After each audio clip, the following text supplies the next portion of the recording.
রথের দিনের পুজো বাড়ির কাছেই জগন্নাথ দেবের মন্দির আর পাশে শিব মন্দির খুব সুন্দর করে সাজানো হয়েছিল সেদিন। বাইরে লোকজনদের প্রসাদ বিতরণ করা হচ্ছিল। ঢুকে একবার দর্শন করলাম, ঠাকুরকে প্রণাম করলাম। পরিবেশটা মুখরিত হয়ে উঠেছিল লোক সমাগমে এবং পাশে চলছিল কীর্তন।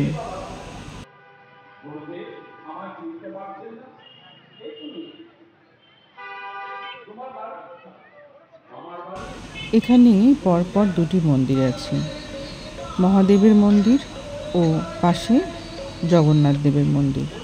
সেদিন ছোট্ট রথ সাজানো হয়েছিল। বাইরে শ্রী চৈতন্য দেবের মূর্তিতে চারপাশে আলোকিত। পরিবেশটি বেশ সুন্দর লাগছিল দেখতে।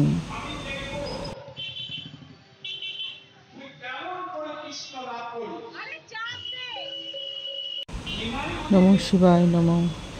জয় শ্রী জগন্নাথ দেবের জয়, জয় সুভদ্রার জয়, জয় বলরামের জয়।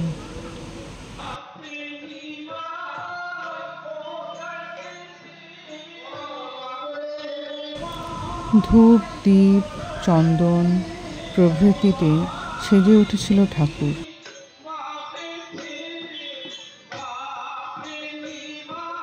মন্দিরের একধারে চলছিল কীর্তন। পরিবেশটা এত সুন্দর লাগছিল।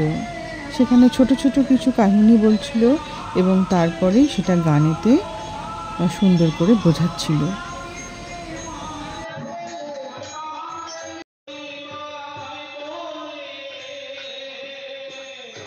উড়িয়ে ধাজা অভ্রভেদী রথে, ওই যে তিনি, ওই যে বাহির পথে। আইরে ছুটে টানতে হবে রশি, ঘরের কোণে রইলি কোথা বসি। তুলসী মঞ্চে প্রদীপে আলোকিত, চারিদিকে নানান ফুলের সম্ভার। জগন্নাথ দেবের আশীর্বাদ নিয়ে সেদিন বাড়ি ফিরলাম।